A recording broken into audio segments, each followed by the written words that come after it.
Okay, so I'm gonna finish this video. It is now, oh my god, April 13th, 2025 at 3:55 in the morning. I'm working on my playlist. I'm listening to this video, which is titled Another Whip on My Back, City of Surrey, June 20th, 2017. Alright. So far you can see I haven't gotten very far into it. But basically what happened was I started working in March. It was March 17th of 2017 in the yard, which would mean it would be very cold out there, people, at that time of year. Okay, and that was because my landlady asked me to work in the yard because I hadn't finished the front yet from what the plumber had done in 2000 and whenever that was. I can't remember, but we'll get to that. And as well as she wanted me to plant extra food that year, people, because she had drainage problems on her property, because that's when they moved into their new house. They built themselves a brand new monster house and had 2 pieces of property. One, that's where the chickens came from, Mr. Gill's chickens. Because when they bought the property, it was still kind of farmland. There was a horse out there, yada yada, but then all of a sudden all these monster houses were starting to be built, one after another, after another, after another, after another, as all the farmland was being wiped out and all the domestic animals were being hidden away like a dirty secret, decimated, removed, whatever. Anyway, now my landlord had already given me his chickens, and they were already taken away by the city, right? That's probably 2015 when they took Mr. Lace and the hens that my landlord had given me, because when they bought their property, they had one piece that had the brand new house on it, and then on the other piece was just a plot that had a chicken coop in it with 7 hens, which came to my house after the city said no more hens, but they were redeveloping that property anyway and turning it into a garden, and they built themselves a little gazebo in there. The point is they were landscaping that piece of property for another purpose, right? And she couldn't plant a garden, so she asked me to plant extra food. And that's what I started to do, people. And I'm telling you, throughout these videos, I'm watching these, and I was out there 4 days a week for 10 to 12 hours a day. Okay, going from front to back to side of the house. I was digging up invasive weeds that were, whether they were on the property itself, and just, or because not everything had been done yet. There wasn't that many garden beds like they can advertise now. This is when I was actually creating the garden beds, like really digging deep, pulling out the deep roots and everything, and getting the dirt ready to plant extra food for my landlord. Little did I realize that I was inadvertently building in garden beds, permanent garden beds, that can be used today as a selling point for an amenity when they want to put their house up for sale or evict me so that they can raise the rent for the next tenants and justify the rent being so high because there are functioning garden beds on this property now, based on what I was doing in 2017, even though in almost, every video I'm complaining about I'm not feeling well, yada yada. Mentioned my glaucoma and how my eyes were bugging me, and the pressure in my head, and how I had to put my head down between my legs just to blow out my nose in the freaking morning because I was working so much in the dirt. If it wasn't working on the walkway, it was digging up garden beds. And the only reason I was digging them up so freaking hard, people, was because I was doing it for my landlady so she could have extra food and be free and run around and gather her bounty and go home happy. With me being secondary with no money because Uncle John was medically kidnapped and I was left with all the bills. I had no money, so I took advantage of that situation and justified it by saying, well, at least I can grow food because I sure in the heck couldn't afford to buy it.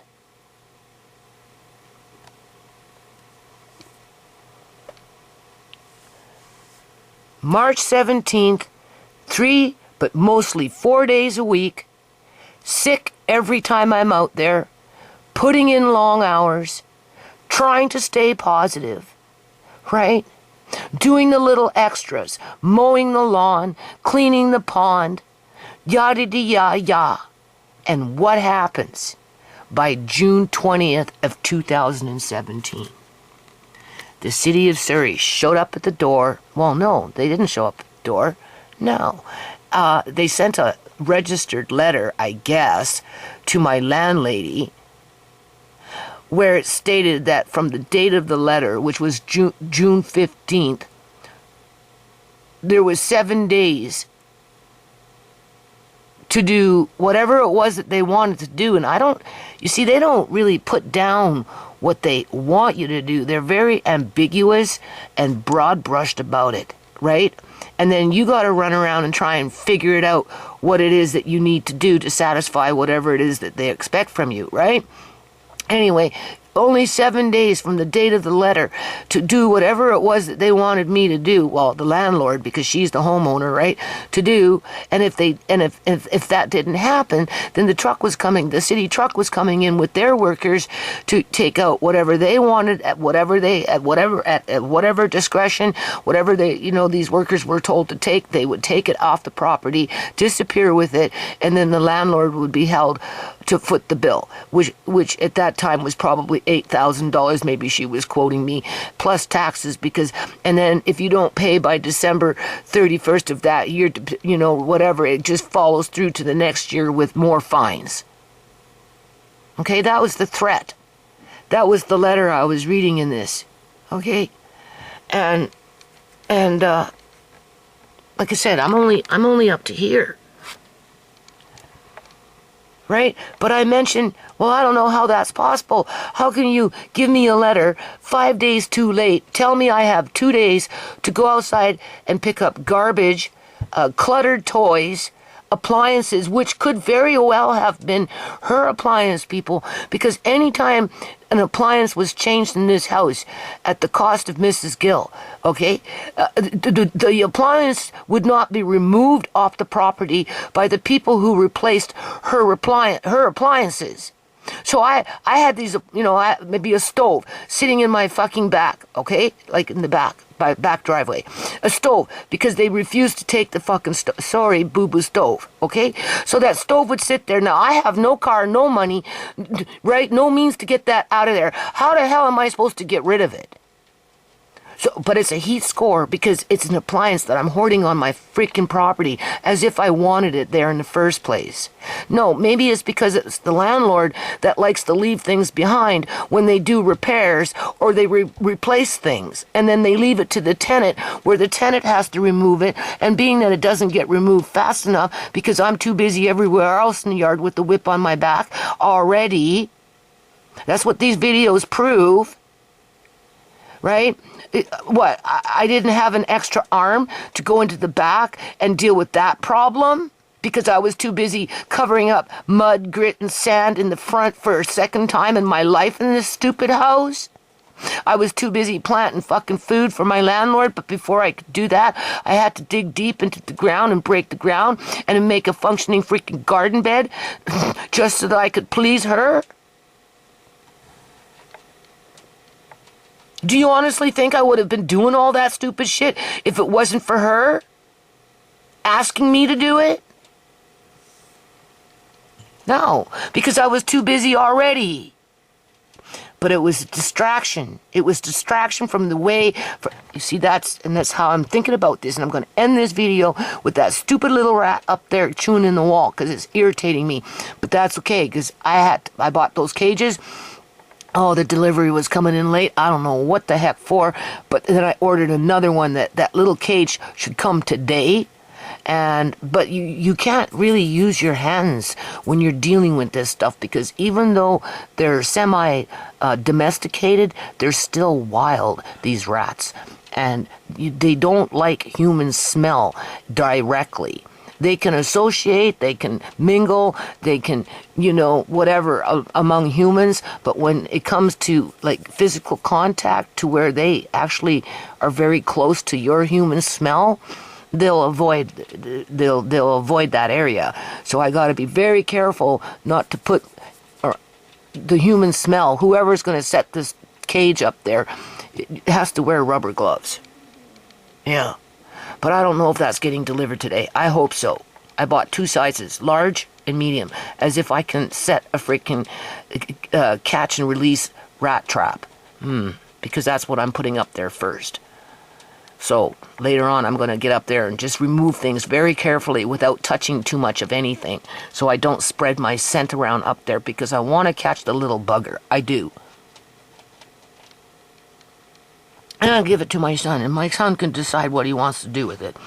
If he wants to be kind, he'll take it to Popular Park and let it go in the bush. Right? If he wants to be mean, well, I don't know what you did with it. It's gone. That's all that matters. And now we need to figure out how many more are in the freaking walls. Right? You know what I'm saying?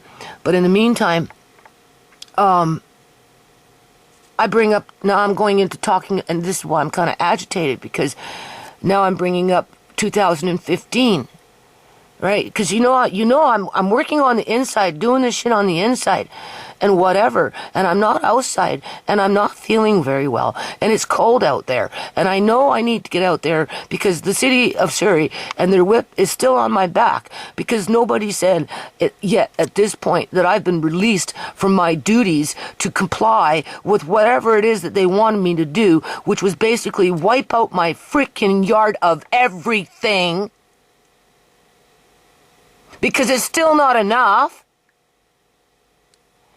But of course, I ain't running outside to throw out a table that I need.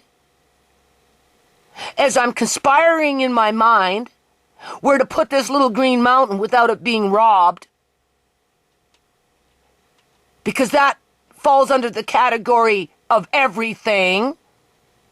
And based on this video, it's a problem because the city was complaining about cluttered toys that were in the back by the driveway or wherever, because I was too busy doing other shit so that I could have a place to live. Because if I didn't, I'd get kicked out because the bill that the city was going to charge my landlord would have been held over my head. You costed us $8,000 plus taxes. Get the fuck out, bitch. You're a problem, bitch. It was a setup. The garden beds were a setup. It was distraction so that I couldn't clean up whatever it was that the city wanted me to do. Probably remove my landlord's appliance. And don't forget, I was working on the shed back there, so I was collecting wood for that as I was begging Jerry to finish the job because it was taking too long, and I was spending money at Home Depot buying new wood to finish the job, to which that shed still stands today and is dry inside, people. That is a very valuable shed. But now, you gotta call the city on me and build a fucking case. Okay, yeah, I know. And then I bring up the subject of how the city of Surrey, with Sook, had me in the yard in 2015 for a whole freaking year.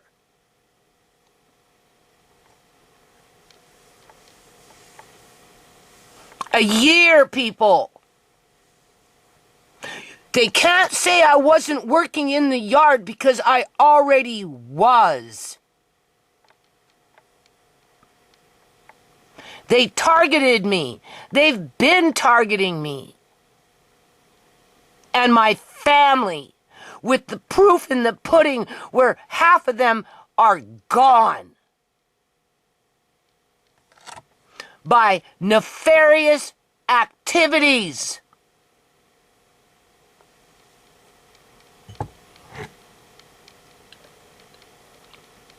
I want to end on this. You want to know why I'm so angry? Well, in part, there's several reasons. But a big one is my heart is broken. Literally. I have never felt so betrayed in all my life as I do with my landlady. She didn't put me in the yard to plant more food so that she could be free and happy, knowing that somebody actually loved her and cared about her, enough so to do it for her, when all she really wanted was the extra amenity so that she could increase the property value and get richer. And then the kickback, the bonus, was the food.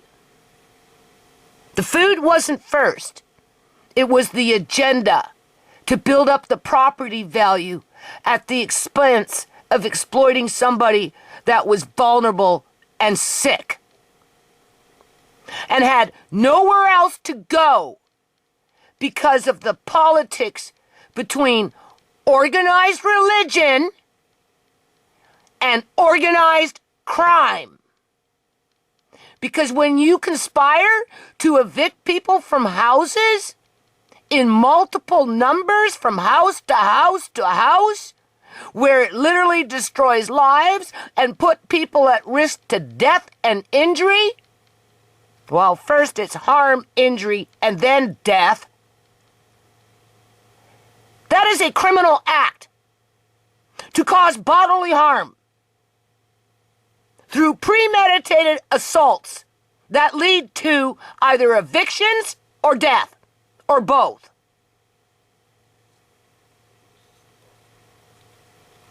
Forget about whatever else is in between those two situations. At the end of the day, there's a beginning point and there's an ending point.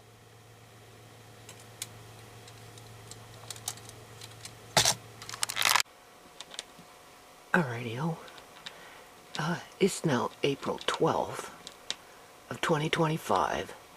This thing, whatever it is, started chewing at 1:30 in the morning.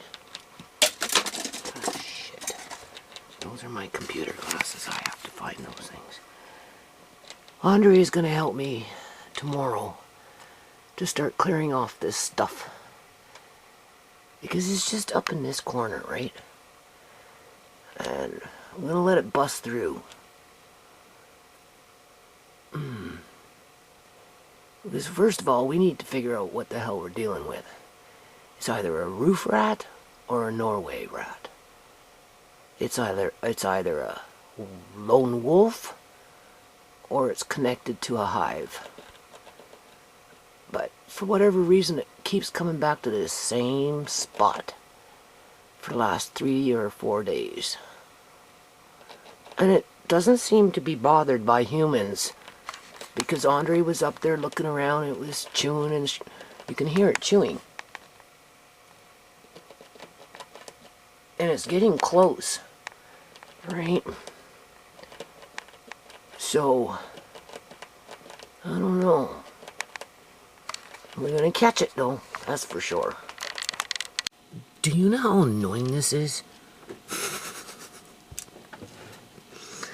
But I don't want to scare it away to a different part of the house.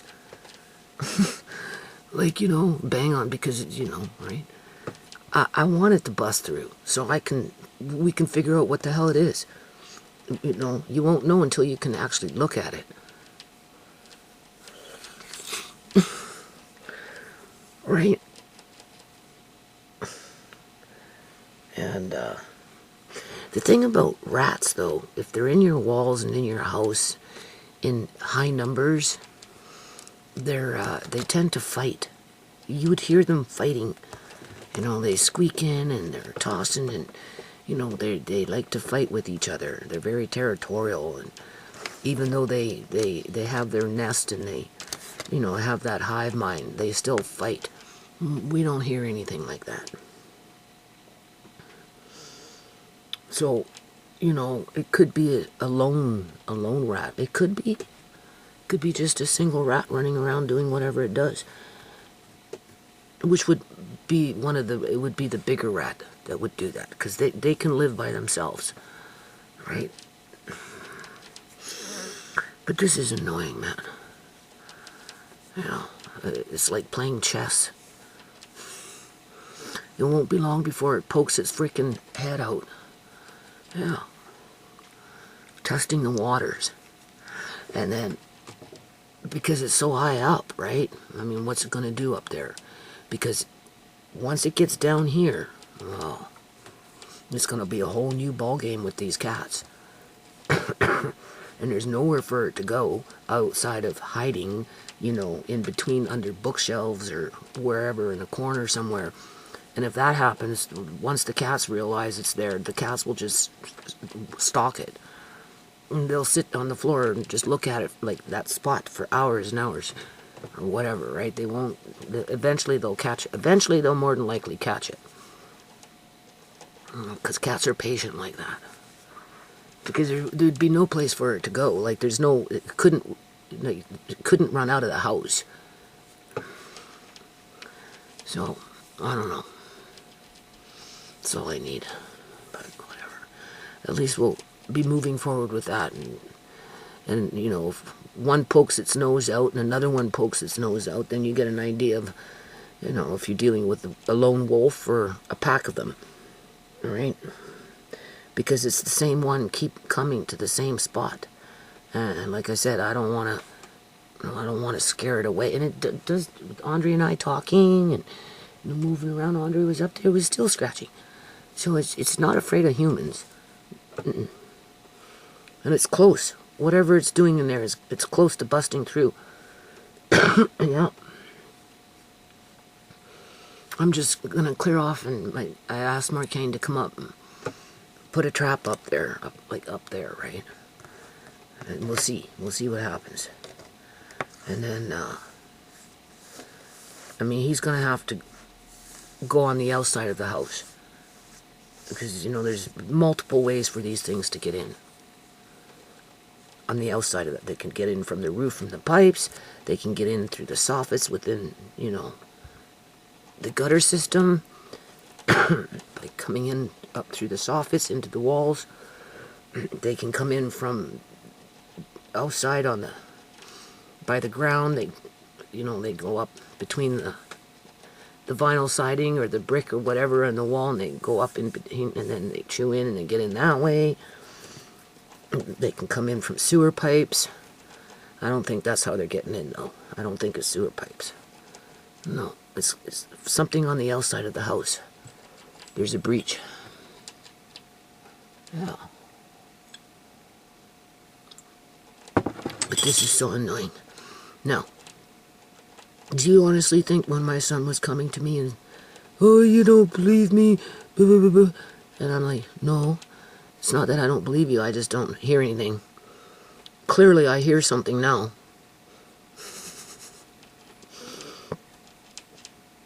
It's just so annoying. I want to bang on the wall and scare it away, but I don't want to scare it off into a different area where I don't know where it is. At least I know where it is here. I can work on it. Yeah. But I was thinking, there was another time I lived in a house. After I lost Wally's house, that had rats, right? After I lost Wally's house, I moved into the apartment, and then 2.5 months later, I moved my family out of the apartment into a little teeny-weeny fourplex on the main floor, because that's all I could afford. I had no social assistance or nothing, right? And I ended up looking after Gary, the landlady's daughter. I've mentioned it before, for the Ministry of Children and Family Development, with no pay. Because if I wouldn't have done that, they would have taken her child away. And I had just moved in and I couldn't afford to move again. So I agreed to look after the little girl just so I could stay and live there, because then Sarah, the homeowner, who had some sort of mental illness, you know, could keep her daughter, because I was looking after her daughter, basically. I was still paying rent. And anyway, that house had rats. And I learned that Sarah was feeding them. She was feeding them. I'd go downstairs, all right, and she got a bowl of something on the floor. I'm like, Sarah, what is that for? It was for the rats. I said, why are you feeding the rats? Because in her country, that's what they did. They looked after rats. And she was Tamil. She came from India, but she was Tamil. And I guess they fed rats. So for her, it was normal. Anyway, they were at bay. I mean, I told her to stop doing it. It would take the food away and whatever. They never really bothered us, the rats, that is, I suppose, because because she was feeding them in her, you know, she lived in the basement, right? But Gary was always upstairs with us, right? Gary slept upstairs. I had Gary 24/7, basically.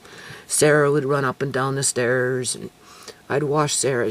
They got head lice, and oh my God, Sarah loved it, right? I'd be washing her hair, and anyway, when it came time to leave, one of those rats got into the bedroom, and we were like all sleeping in the bedroom, and it got caught up in a plastic bag.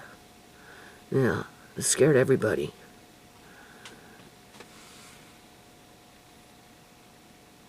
Anyway, I forgot about that. So 2 times I've been in a house that had rats, where one person was feeding them, literally feeding them, and encouraging them to come into the house. Yeah. Where this one, I don't know. We're gonna find out soon, though, what it is. And then we got these noisy neighbors over here. You don't even know my name, bitch. Yo, fuck you, bro. What the fuck are you doing? Come back inside.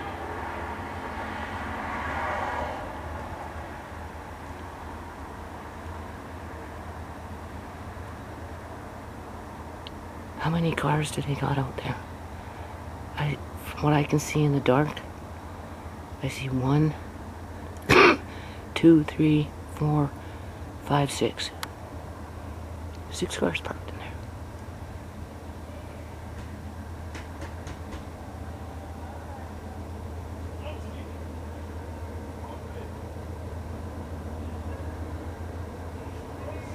They do this almost every night.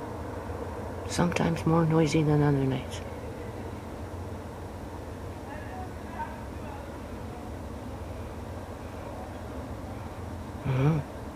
It really upsets Andre. Yeah. They're constantly waking up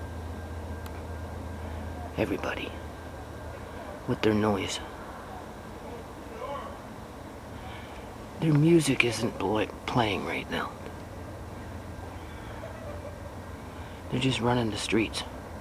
It's like 3 o'clock in the morning, 3:30, something like that, with the rat chewing in the wall. They had rats in that house, in that shed. They have rats on that side of the property. When the Punjabis were in there with their little food kitchen, the place was infested with rats. It's infested with cockroaches too. Yeah. Now, I did give the African dude that has that place a box of Borax, and I told him what to do with it for the cockroaches. Whether he did it or not, I don't know. I just know that place was infested with cockroaches. Right? We used to see the rats running in and out underneath the sliding door of that garage. Yeah. Probably still has rats in there too. Yeah.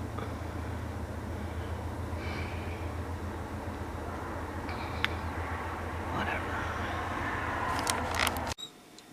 God, this is so annoying. No, Murray's awake. What time is it? 5:30 in the morning. I thought I heard a squeak. I'm working on the computer here. Trying to stay focused. Listening to this, it's making me think of a roommate that I had. Well, I rented a room. I guess you could say he was a roommate. One of the first ones I ever had. He was a really good guy. He never stole from me, this one.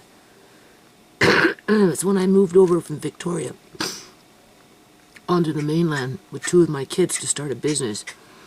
And Sierra was just, I don't know, 2 years old, 2.5, something like that. Yeah, something like that, I think. Or maybe she was younger.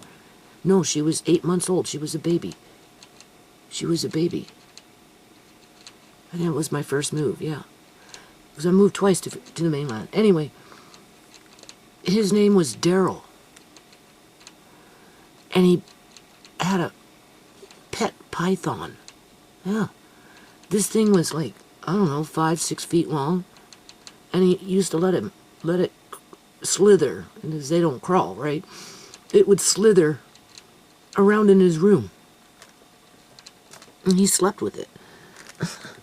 It never lived in a cage. It lived in the room with him. I don't know if he still has it, but that thing was big. Yeah, it makes me think of that because I'm like, this is a very unusual situation for me. I've never been in this situation before.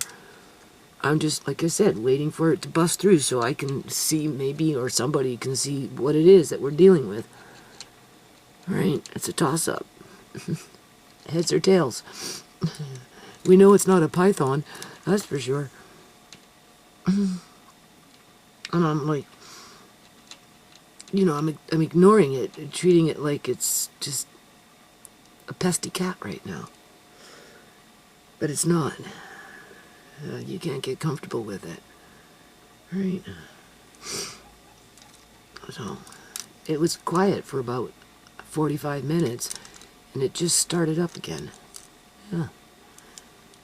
And I'm like, okay, Judy, this is where patience is a virtue. Right? Breathe. You're not the first person on the planet to have this problem. Right? It's not like you haven't been in contact with it before. It's just, every situation deserves unique experiences. And this just happens to be a unique experience. And take it for what it is, and it's better that it's chewing here versus way down over there where you're never around. At least here you can hear it, and it, like I said, it doesn't seem to be afraid of noise. Andre and I were talking, and it was still chewing, so, what does that tell you? It wants to be your pet? Like, yeah, okay, I don't think so. No. But when you sit and you ignore it, treat it like business as usual, you accept it as a pet, right?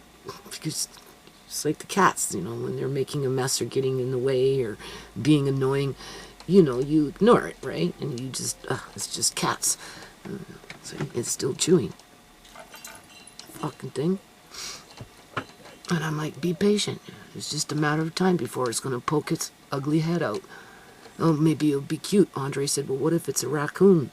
It pokes its head out, Nana, and it's Matilda, because apparently Matilda is back. She was sitting on the stairs with the cat, Mickey, waiting for some cat food. Andre went out and fed her. It's not Matilda. But could you imagine if it was a raccoon? What would you do then? You're expecting a rat face to pop its head out because a raccoon can crawl through a hole. I think it's about the size of a small baseball. Because they tend to look big and puffy, right? But in fact, it's fur. It's just fur that you're looking at. Other than that, the raccoon itself is very skinny. I think it's like 3 inches in diameter. So a raccoon can crawl through a hole like that, compared to being so puffy. I doubt it's a raccoon. But could you imagine? It pokes its head out, and there you are looking at a raccoon versus a rat. Or the rat pokes its head out and you're looking at the rat and it's looking at you and it's clearly not afraid of you. Or it's trying to befriend you, right? Trying to convince you that it won't cause no trouble, right? If you just leave it alone, right? It will behave itself. Yeah, sure. Okay. It will learn to get along with the cats just like a dog. Oh boy, oh boy. Anyway. Okay. I'm starting to have sympathy for this animal up here. Seriously. Because what if it is Matilda? What is the difference between Matilda, who is long gone, I'm sure, because I don't think raccoons can live 12 years. Their lifespan is normally between 2 and 3 because, you know, it's pretty rough, right? But then this property has always been raccoon friendly, right? I've always had raccoons. So Andre said, "Oh, Matilda's back. I know it's Matilda." I said, "Oh, how do you know it's Matilda, Andre?" "Because when I was outside, she came and she touched my foot with her paw because she knew she was going to get some cat food." I said, "Oh, yeah, sounds like Matilda. But do you honestly think it's Matilda after all these years?" Because they basically look all the same, right? The point is, it sat with the cat. It sat with Mickey on the porch. And I guess the door was open. I don't even think it came inside. I think it was just sitting on the front steps with Mickey, with the door open. And Andre came out and he seen them both together, patiently waiting for cat food. Okay, so that's what I mean by clearly a raccoon is a rodent and they're a pest and they can be pretty messy, but you know, at the end of the day, people, they're like anything that's alive on this planet. You know, they don't go out of their way to have a latrine in your yard outside of, that's what raccoons do, because it's like humans using a bathroom, right? In terms of a toilet. And there's only certain places that they can do things, right? And, you know, they try and be discreet about it, but at the end of the day, all right. And then, of course, they need to eat, right? And the food source is very limited because, you know, there's nothing out there for them. And with the trees being cut down, the way they're being cut down, people, I'm telling you, they're removing the food source from these animals, from the squirrels, from the skunks, the possums, obviously the raccoons, birds, other different types of birds, you know, that eat walnuts and acorns and just the whole 9 yards, eh? So anyway, what if it was a raccoon up there? Would I feel any different in terms of... I took away the rat poison because, you know, I don't think it's fair that we should be sitting here smelling a dead animal, not knowing even what that animal is, in the walls because it didn't come out. Because normally they'll come out of the walls looking for water, but they don't always make it out. And then, you know, you're dealing with that from, like, it's a couple of weeks anyway. I think it can linger as long as a month. Right? Because I had that happen to me in that house. The big one. The first house I ever moved into with Uncle John. And, you know, like, and, like, you know, these animals, right? They communicate with you on a psyche level, telepathic level, you know. Or like with what happened to Andre, you know, he came out, he was up by the pond on the walkway, raccoon was there, just touched his shoe as a thank you for feeding it. as it politely waited at my door and didn't even come in and try and, oftentimes they try and come in and grab the bucket and drag the bucket out, right? Because I've got the cat food in the bucket, right? But not this time. It just sat by the front door with it open with the cat, waiting, just waiting, as if it was a cat. So, why is this any different in terms of a quote-unquote animal? It's not doing anything more different than anything else that's living on this planet, like I said, right?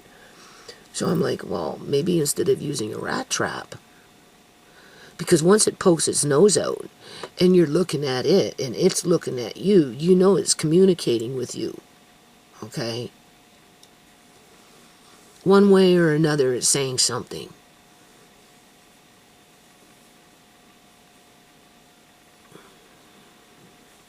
And you'll be talking to the damn thing.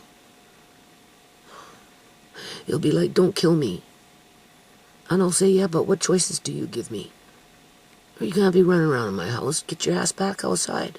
You're just a dirty rat, like a dirty cat. I wouldn't let Matilda move into the house, although people do live with raccoons sometimes as pets. So, my pet's outside when it comes to a raccoon. He likes to sit at my front door and wait for dinner. And I'm feeling sorry for the bloody thing. And I don't even know what it is yet. So, in this house somewhere, assuming that it didn't get thrown out, which I don't think it has, are 2 big boxes, right, with the crawl hole in, so that if a rat got in there to go get food, it'd get stuck, and it'd just be running around, and it'd be fine. And then you take that box, and you either kill the rat, get rid of it, or you let it go somewhere else.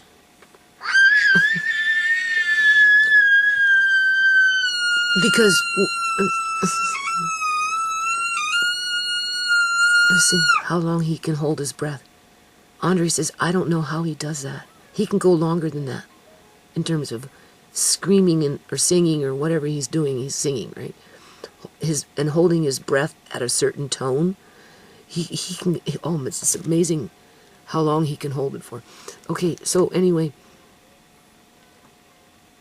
I don't know. So I have 2 of them. But I'm thinking, where are they? Honestly, I think they were downstairs. I think they were on a shelf in that 14-year-old storage area.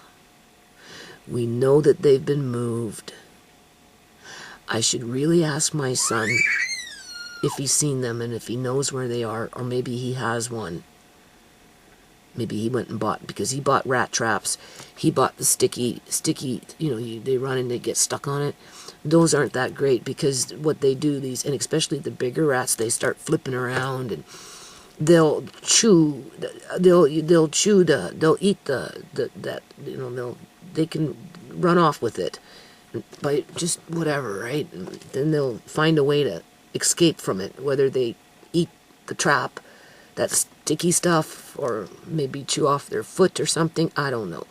I just know that if I have a sticky thing up there and the thing sticks on it, it's going to flip and it's going to be flopping around in here like crazy. You know what I mean? I don't want that.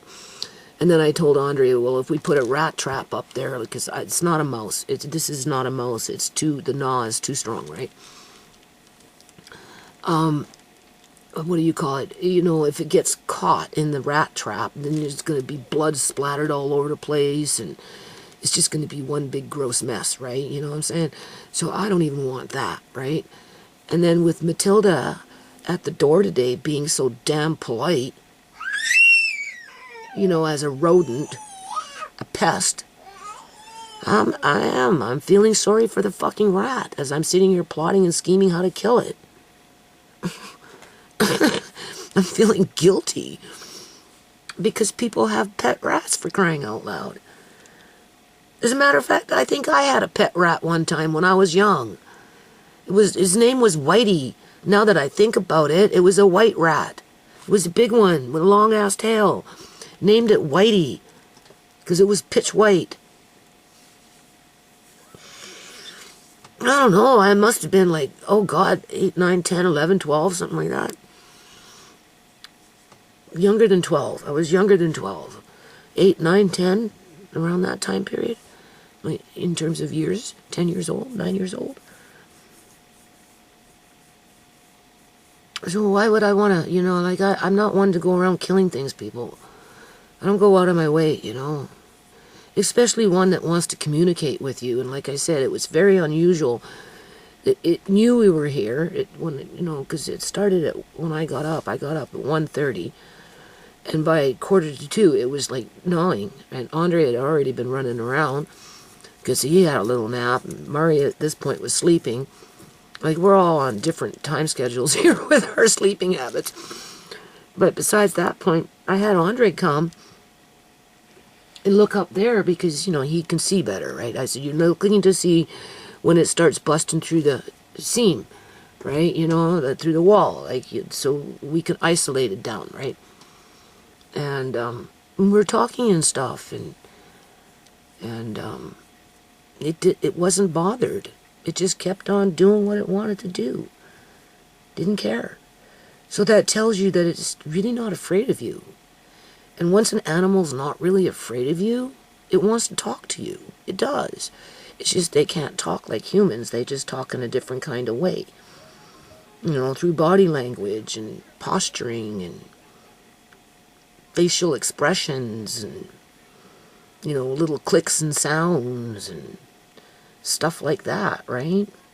They read your reactions to them. And yeah, so I'm like, okay, maybe I should be trying to find those boxes, or maybe to cut just the chase. Maybe I should just order a couple and get them here ASAP.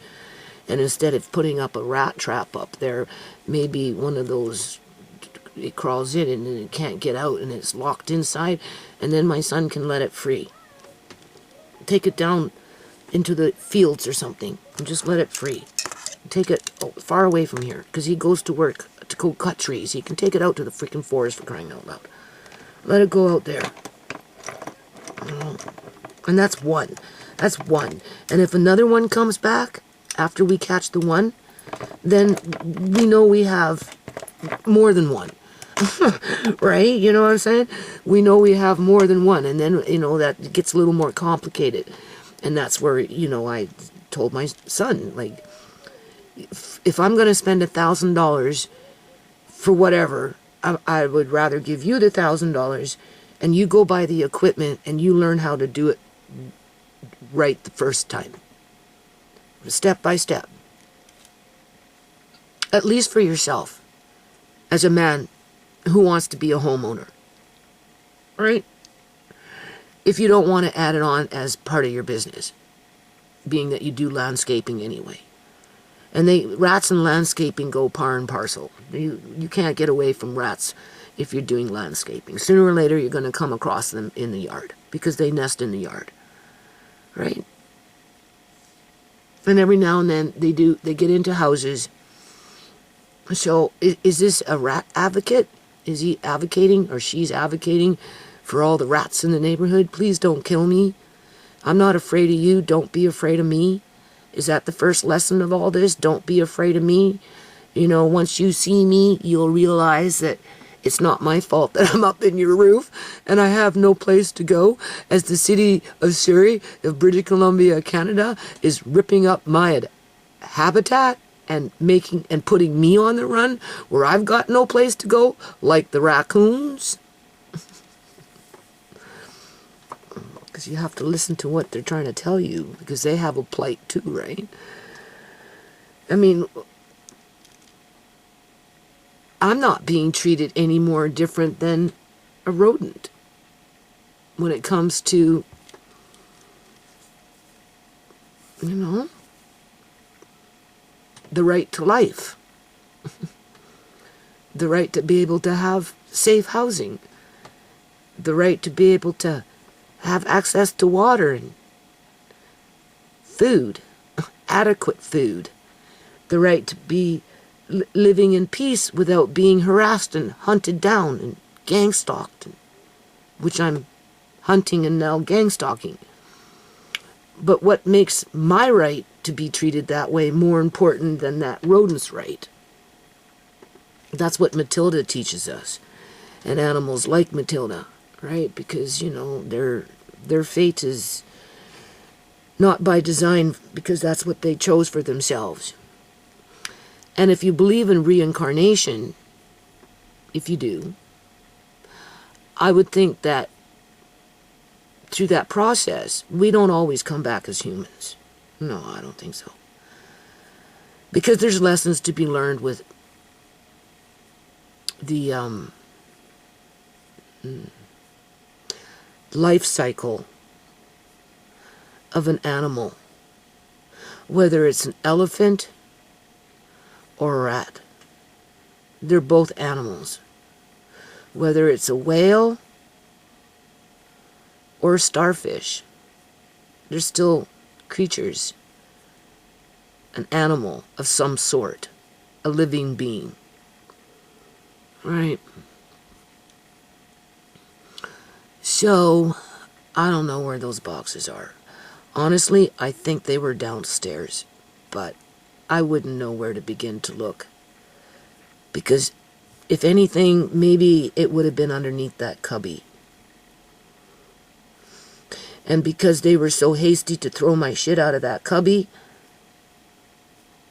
to clear out that 14-year-old storage unit area, maybe those things were down there and they didn't realize what the hell they were, and they chucked them out. Because if I had to choose between rat poison, a sticky rat trap, a rat trap, or catch the bloody thing maybe that way, with the possibility of releasing it back into the wild,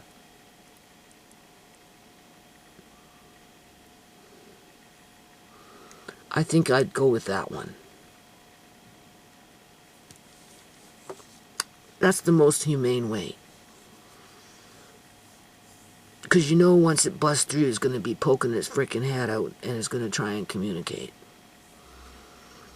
I bet you any money you'll be watching videos with me recording it with its head out, assuming that it's where I think it's coming through. Yeah. And if one comes and there's more in the walls, then you're going to find out very quickly. So you don't need to do a smoke thing in terms of finding out if they're in the walls and how many you may have. All you need to do is let them poke their nose out, get to know you, say hello, and bring their friends by, right? And then you'll know exactly how big the infestation is, and then how you'd find out where it is in the walls. Well, this is where that equipment comes in. This is where my son has to learn how to use the equipment as a smoke machine of some kind. That, I don't know how it works, but I think, I don't know. I just know that there's ways to narrow down where their nests are in the walls, assuming that you have a large population of rats in your house. I don't think we have a large population, but then I'm not a rat expert either. Okay? But yeah, no, I'm like, I'm tempted just to go buy a couple of boxes right now. Maybe I should. And then when I find the other ones, I can always put those ones somewhere else, because I don't have the energy to go hunting around for those boxes. But it's nothing for me to put a box up there, right? And chances are, because it will be hungry and it will be curious, I could see it crawling in. Let's price these things out just to see. I'll go on Amazon, because you can get these things delivered pretty freaking fast. And then, you know, I'll put one or two in my room with those boxes, right? Just in case, right? Because as it is right now, I don't think they're in my room. I really don't. Neither does Rhea think that. And that's why I'm leaving this one here, letting it do its thing, because I don't want it running off to the other side of the house and start gnawing to get into my room, and I can't hear it. Where here, you know, I can hear it. Yeah. So I don't know what kind of rat trap it's called, but I'll just Google it right now. And then maybe I'll order. Well, it depends on how much they are. It's a box that they crawl into. Right. And I mean, if we catch it that way, there's really no reason to not let it go somewhere else. Far away. Now, if you got like 15 of them in a shop vac because you found their nest, and as the shop vac is sucking them up, they land in water, and you have X amount of water, they drown. That's different, because you got too many of them. You need to get rid of them fast. But you need the equipment for that, and you need to isolate. You need to, now actually, you know what? I do have one of these outside. Oh, well, I hope it's still outside. Maybe it got thrown out. I don't know, but I'm going to look for it. I've got something similar like this. Nothing for me to take off the books or something off the, where it's, right? Because it's wall units. And even catch it that, okay? So I'm going to, like this, you see? I know where it is, but maybe it's gone now, eh? Maybe it's gone because I was robbed in my yard with all my shit. But I hid it. I tried to hide it, people, and hopefully it's still there. So I'm going to look for that tomorrow. That's what I'm going to do. Let's see, mousetrap. No, we're looking for a rat. A rat one. My eyes.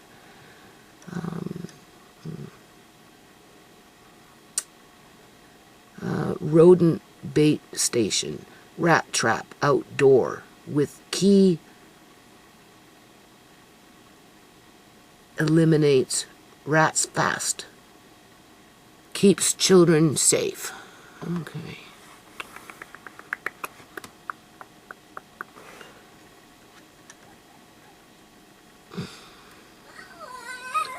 And I'll look for the other ones. There's either in the shed outside,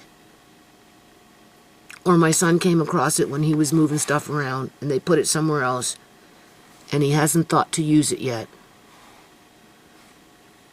$48. Trap, rat bait station, set of 2, black, rugged, ranch, ratterer, no poison, multi-catch live animal, rat catch and release cage. $163. Holy shit. Oops, sorry. Yeah.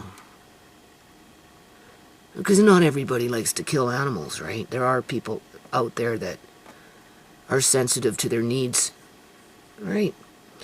Yeah, we forget the sticky mouse one. I'm not going to have no rat flopping around up there. No. No, I'm not. $161. Oh my God, these things are expensive. What's this one? Indoor electric mouse. No. Maybe another day I could put one of those in. Oh, there, see, okay, there. No, what I'm looking for, I don't see it. Okay, so hold on. I just want you to listen to Amari. He's got good ears.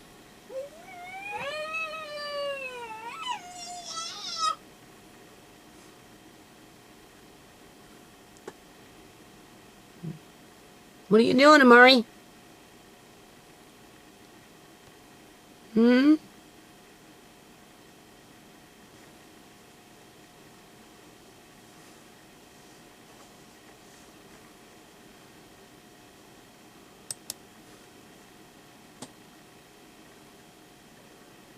You want a heavy-duty one. The ones I have are metal.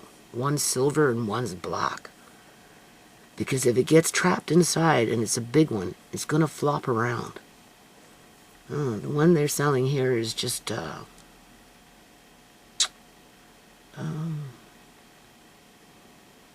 Window lid mouse bait station.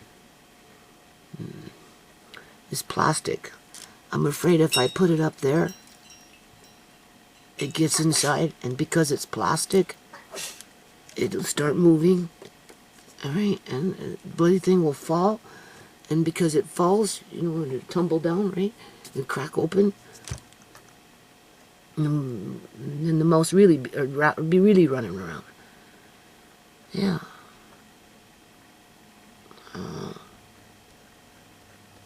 I don't have a lot of selection here. Durable PP construction, 9" by 6. Yeah, okay. What is that product right there?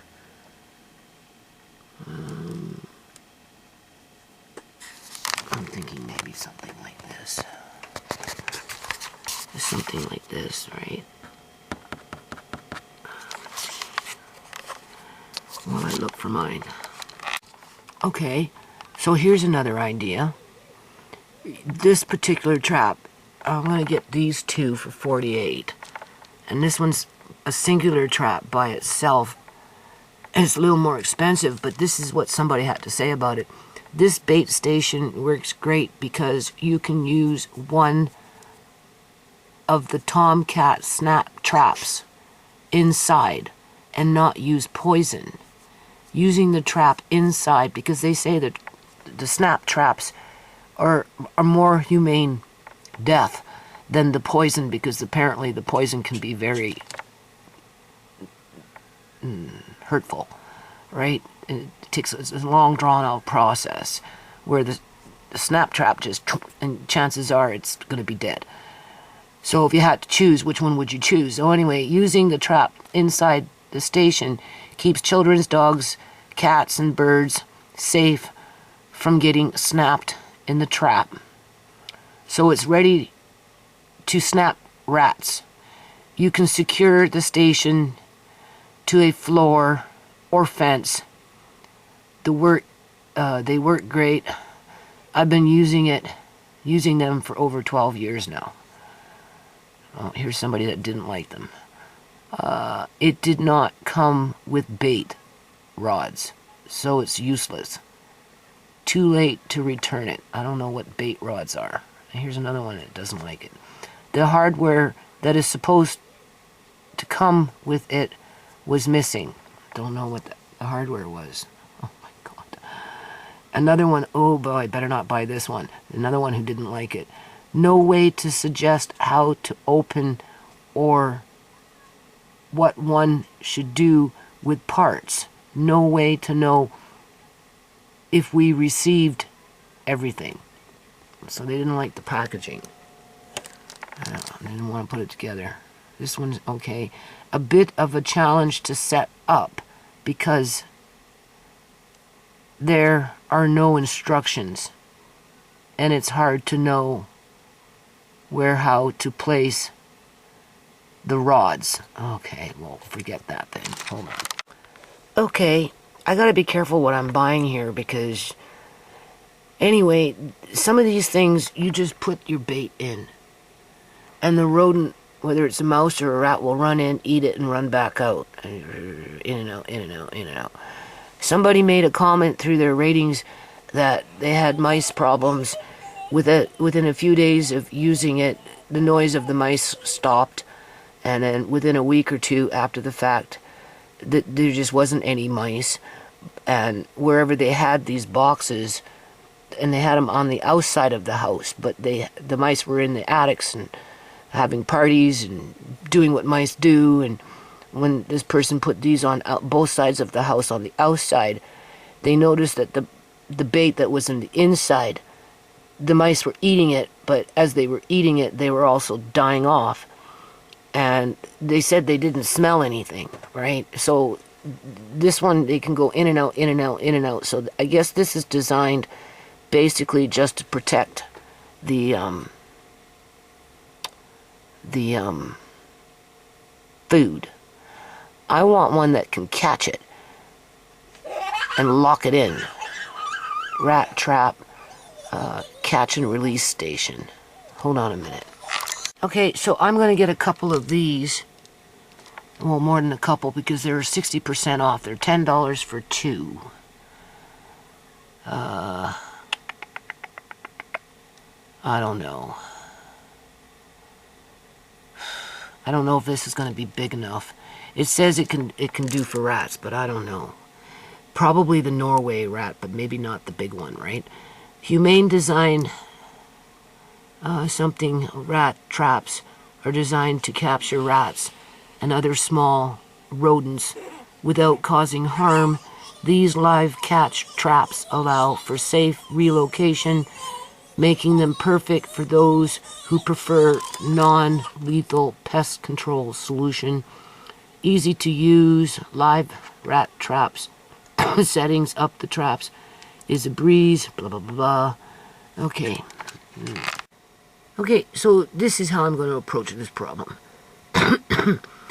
Now, those are bait traps.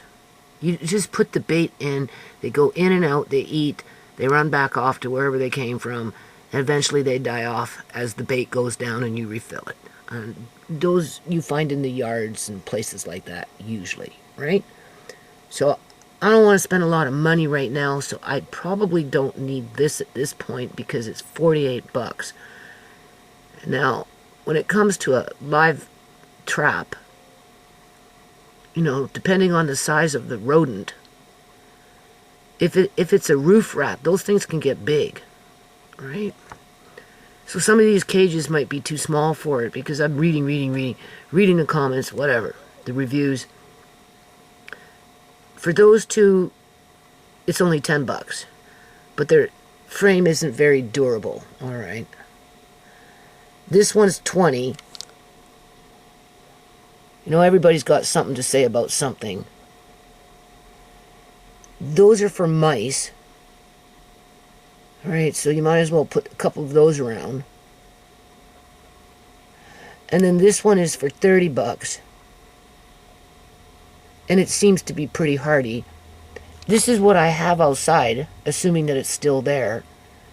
But maybe parts of it are missing because it's been outside for a very long time. So I'm not going to rely on it, but I will go look for it. So anyway, that's probably what I'm going to try first. Alright, so I have decided to get these traps. These traps. Right. That's enough to put around the house, wherever, you know, one in Auntie Shemay's room, right, wherever. I put one in my room, just in case, you never know, right, and we'll put one up there somehow, some way. I don't know, it might have to be attached so that if something gets inside, and if it's a big, it depends on how big, right, you know, you don't want it flipping around the cage and falling off the shelf and banging into this and crashing into that, and can put in the garage, like not in the garage, in the attic, right? Could put a couple of them in the attic. See, start with this. I'm going to start with this first, and then at some point in the future, you know, obviously look for my, I think I have bait traps. They must be bait traps that I have. See if we can find those so I don't have to buy, right? And then Marquin can put a couple out in the yard, hidden away, as a, you know, in that situation it'd be rat poison in it, right? And that's outside, up by the fence area somewhere far away from here, to slow down the population on the outside, because they're everywhere, right?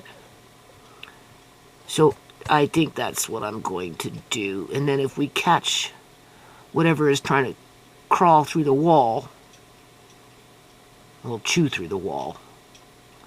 This is the one I'll probably put on top of my bookshelf. I'm thinking this one. It's 30 bucks just for the one by itself. We'll see. We'll see how that works out.